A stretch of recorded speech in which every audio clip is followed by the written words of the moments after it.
Halo, saya Sri Widyawati Kustantina, NPM 211240061. Berikut adalah jawaban asesmen akhir semester mata kuliah ekspor impor yang diampu oleh Ibu Dr. Safrianita. Untuk soal yang pertama, terkait tentang Three Basic Custom Laws. Nah, sebelum berbicara tentang Three Basic Custom Law yang merupakan praktek umum di dunia ekspor impor, mungkin ada baiknya kita mengenal dulu tentang FTA atau Free Trade Agreement atau perjanjian perdagangan bebas antara dua atau lebih negara yang memberikan tarif preferensial, yaitu berupa penurunan atau bahkan penghapusan bea masuk untuk komoditas tertentu yang diekspor impor antar negara anggota. Secara lebih luas, FTA sendiri bertujuan untuk meningkatkan perdagangan antar negara anggota, memperkuat rantai pasok regional, mendorong investasi, dan meningkatkan daya saing industri.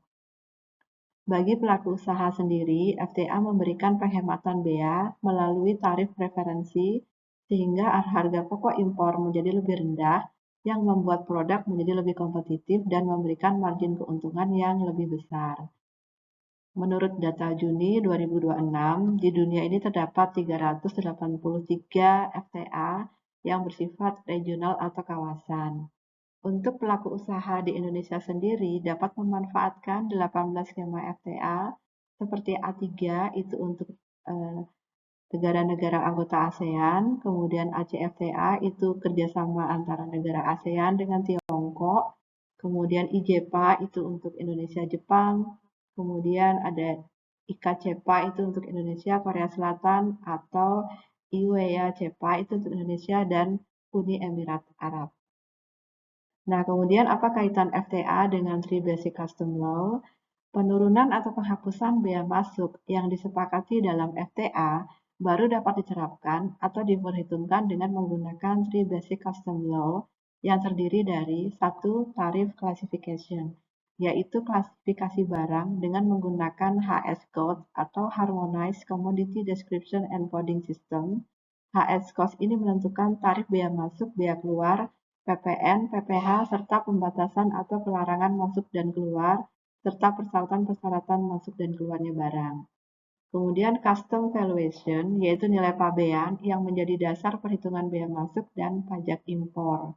Kemudian yang ketiga, rules yang ketiga adalah Rules of Origin atau ROO, yaitu asal barang yang menjadi asal barang tersebut berhak memperoleh tarif preferensial atau tidak.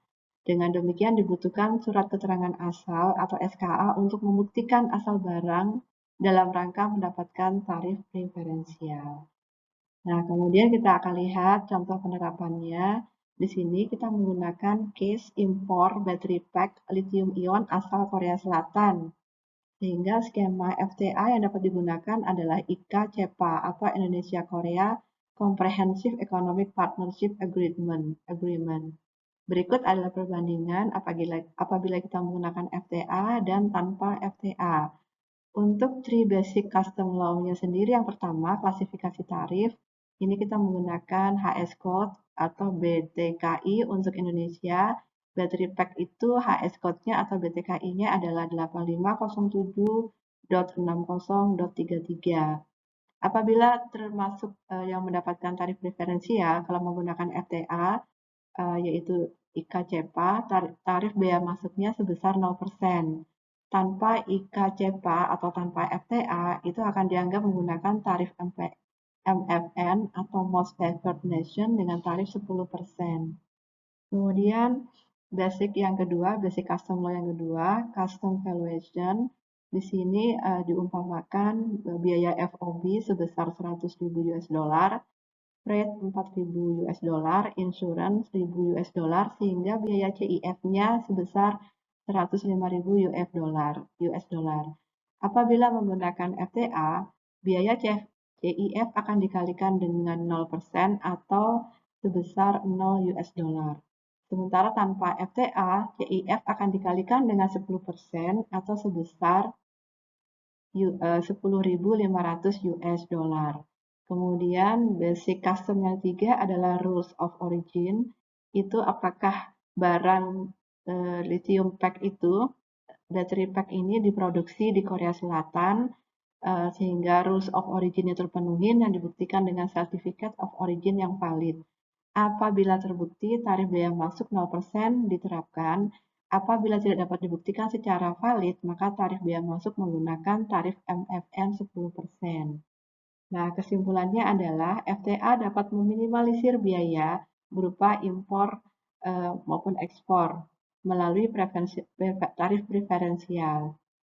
Nah, untuk mendapatkan tarif preferensial tersebut harus memenuhi persyaratan dalam Three Basic Custom Law. Pada case yang di atas terdapat penghematan sebesar 10.500 US dollar melalui penggunaan FTA yang memenuhi Three Basic Custom Law. Nah, kemudian kita beralih kepada soal yang kedua tentang overhead cost. Overhead cost adalah semua biaya pendukung ekspor selain biaya produksi barang.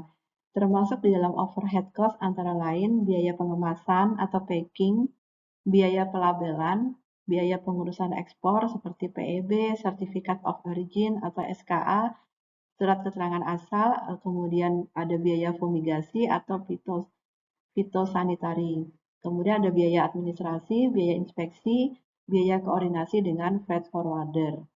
Biaya overhead mempengaruhi total biaya ekspor yang pada akhirnya juga mempengaruhi harga jual di pasar internasional. Oleh karena itu, overhead cost ini harus benar-benar dihitung agar tidak terjadi kesalahan dalam menentukan harga jual yang akan menyebabkan berkurangnya margin atau bahkan menjadi kerugian. Di sini ada contoh case, sebuah perusahaan furnitur mendapatkan pesanan satu kontainer atau sebesar 40 feet senilai 50.000 US dollar.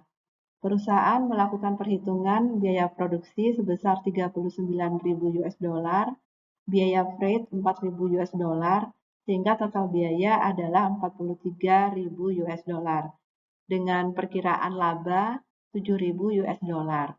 Setelah dilakukan ekspor, ternyata terdapat biaya yang belum dikalkulasikan seperti pengemasan ekspor sebesar 900 US dollar, kemudian biaya pengurusan dokumen ekspor sebesar 450 US dollar, biaya inspeksi 300 US dollar, biaya administrasi 250 US dollar, dan biaya komunikasi sebesar 350 US dollar.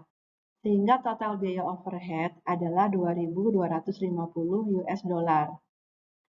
Dengan demikian total biaya adalah 45.250 US dollar, sehingga laba yang sesungguhnya tidak sebesar 7.000 melainkan 4.750 US dollar atau turun 32% dari perkiraan laba semula.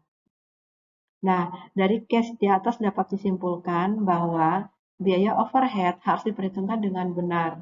Terkadang eksportir pemula masih mengabaikan overhead cost tersebut sehingga menimbulkan kerugian atau berkurangnya margin keuntungan.